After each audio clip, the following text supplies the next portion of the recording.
Hello everyone. এই video সিরিজে আমরা ওয়েব ডেভেলপমেন্ট নিয়ে শেখার চেষ্টা করব এবং শুরুতেই আমরা বেসিক HTML, CSS এবং ধীরে ধীরে জাভাস্ক্রিপ্ট সম্পর্কে জানার চেষ্টা করব। তো শুরুতে হচ্ছে আজকে আমরা বেসিক HTML প্র্যাকটিস করব। সো প্রথমে হচ্ছে আমাদের ভিজুয়াল স্টুডিও থাকা লাগবে এবং ভিজুয়াল স্টুডিও ইনস্টল করার পরে আমাদের যত প্যাকেজ বা ইম্পর্টেন্ট যত কিছু আছে সেগুলো ডাউনলোড করে রাখতে হবে। সো প্রথমে আমরা শুরু করতেছি। তো আমরা ভিজুয়াল স্টুডিও ওপেন করলাম এবং আমরা একটা ফাইল ক্রিয়েট করব basic.html। কন্ট্রোল বি দিয়ে আমরা এটাকে সাইডে নিয়ে গেলাম। এখন হচ্ছে আমরা HTML কোড লিখব। তো ফার্স্টে আমরা কিছু সেন্টেন্স লিখতেছি।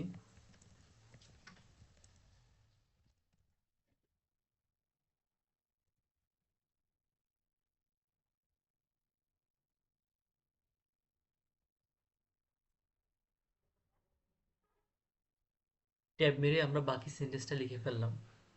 এখন এটাকে যদি আমরা সেভ করি কন্ট্রোল এস দিয়ে এবং এখন যদি আমরা এটাকে ওপেন করি,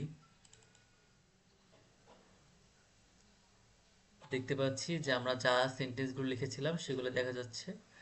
তো এই হচ্ছে আমাদের HTML, মূলত হাইপারটেক্সট মার্কআপ ল্যাঙ্গুয়েজ। তো আমরা HTML আরও প্র্যাকটিস করব। এখন আমরা দেখতে পাচ্ছি যে এখানে সব সেন্টেন্সগুলো একটা লাইনের মধ্যেই আছে।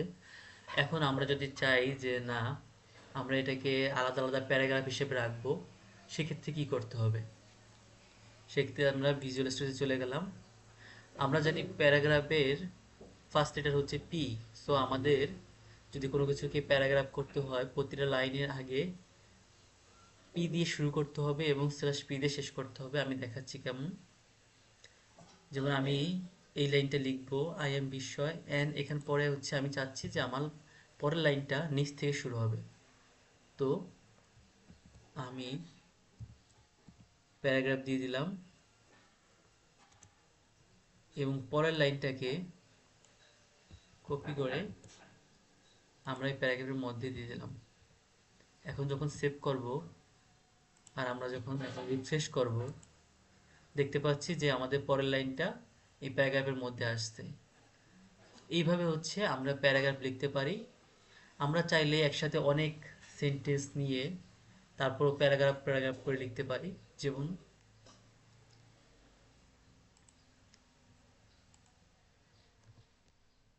আমরা যদি প্যারাগ্রাফ লিখে লরেম লিখি, লরেম ইউজ করে আমরা ভিএস কোডে একসাথে অনেক ওয়ার্ড লিখতে পারি। যেমন লরেম 50 লিখলে আমাদের একসাথে 50টা র্যান্ডম ওয়ার্ড দিবে। অল জেড দিয়ে আমরা সবগুলোকে একটা সিএল বাই রাখলাম। তো এখানে আমাদের 50টা ওয়ার্ড দিয়েছে। তো আমি যদি আবার একটা প্যারাগ্রাফ দেই এবং লরেম 50 লিখি, তখন হচ্ছে আমার আরো 50টা এমন ওয়ার্ড দিবে। তো এই ক্ষেত্রে আমরা যখন এটাকে সেভ করে দেখব, দেখতে পাচ্ছি যে আমাদের প্যারাগ্রাফের মতো ডিভিশন তৈরি হয়ে গেছে ওয়েবসাইটের মধ্যে। তো এই হচ্ছে আমাদের HTML। এরপর আমরা আরো কিছু অ্যাট্রিবিউটস অ্যাড করব, যেমন হচ্ছে ইতালিক, তারপর হচ্ছে বোল্ড, এগুলো অ্যাড করব। তো আমরা যদি চাই আমাদের স্পেসিফিক একটা ওয়ার্ড বা স্পেসিফিক একটা সেন্টেন্সকে ইটালিক করতে, সেক্ষেত্রে আমরা আই আই ইউজ করতে পারি বা হচ্ছে ইমফেসাইজ করতে পারি। ইমফেসাইজ হচ্ছে বর্তমানে সবচেয়ে ব্যবহৃত হয়, ইমফেসাইজ। তো আমরা যদি চাচ্ছি যে আমরা এখানে এনইউভি এই ওয়ার্ডটাকে ইতালিক বা ইমফেসাইজ করব, সো আই, তো আমরা এই এনইউভি ওয়ার্ডটাকে এর মধ্যে নিয়ে নিলাম। এখন যদি আমরা সেভ করি, দেন যদি যাই এখানে যদি রিফ্রেশ করি, তো দেখতে পাচ্ছি যে আমাদের এনইভি যে ওয়ার্ডটা সেটা ইটালিক হয়েছে। এখন যদি আমরা চাচ্ছি যে ইটালিক ইউজ না করে এমফেসাইজ ইউজ করব, যেটা বর্তমানে সবচেয়ে বেশি ব্যবহৃত হয় এমফেসাইজ, সেই ক্ষেত্রে আমরা চাচ্ছি যে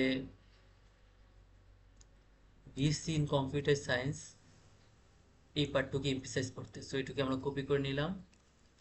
তো আমরা এমফেসিসের শর্ট ফর্ম ইএম এর মাঝখানে বসিয়ে দিলাম, সেভ করে নিলাম। এখন যদি এটা আমরা রিফ্রেশ দেই, দেখতে পাচ্ছি যে বিএসসি ইন কম্পিউটার সায়েন্স এই ওয়ার্ডটা আমাদের ইতালিক হয়ে গেছে। এখন আমরা চাইলে কোনো কিছু যদি আমরা বোল্ড করতে চাই, মানে হচ্ছে বোল্ড ফন্ট করতে চাই, সেক্ষেত্রে আমরা বোল্ড বা হচ্ছে স্ট্রং ইউজ করতে পারি। আগে বোল্ড ইউজ করা হতো, বর্তমানে হচ্ছে স্ট্রং ইউজ করা হয়। তো আমরা দুটারই ট্রাই করব। সো প্রথমে আমরা যদি বোল্ড দিয়ে ট্রাই করি, যেমন হচ্ছে আই লাভ কোডিং। সো আমরা এই কোডিং ওয়ার্ডটাকে বোল্ড করতে চাচ্ছি, তো আমরা কোডিং ওয়ার্ডটাকে কপি করে নিলাম।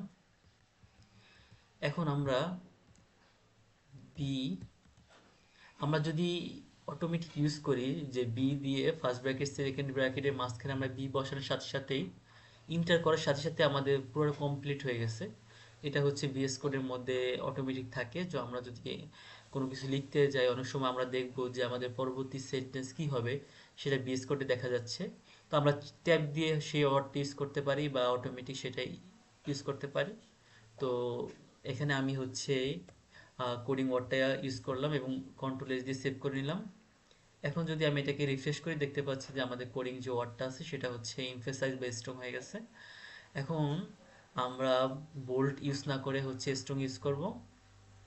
সেক্ষেত্রে এই যে সেক্ষেত্রে হচ্ছে প্রবলেম সলভিং এই ওয়ার্ডটা হচ্ছে আমরা বোল্ড বা স্ট্রং করব, সেটা কন্ট্রোল সি দিয়ে কপি করে আমরা রিমুভ করে নিলাম। এখন হচ্ছে আমরা স্ট্রং ইউজ করব।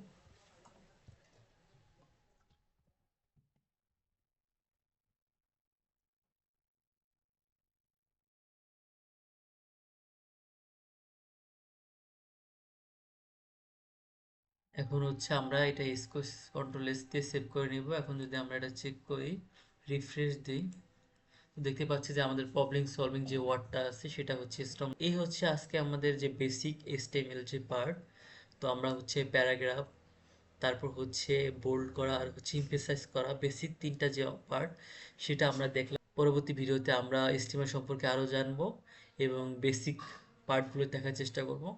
তো আপাতত হচ্ছে এইটুকুই।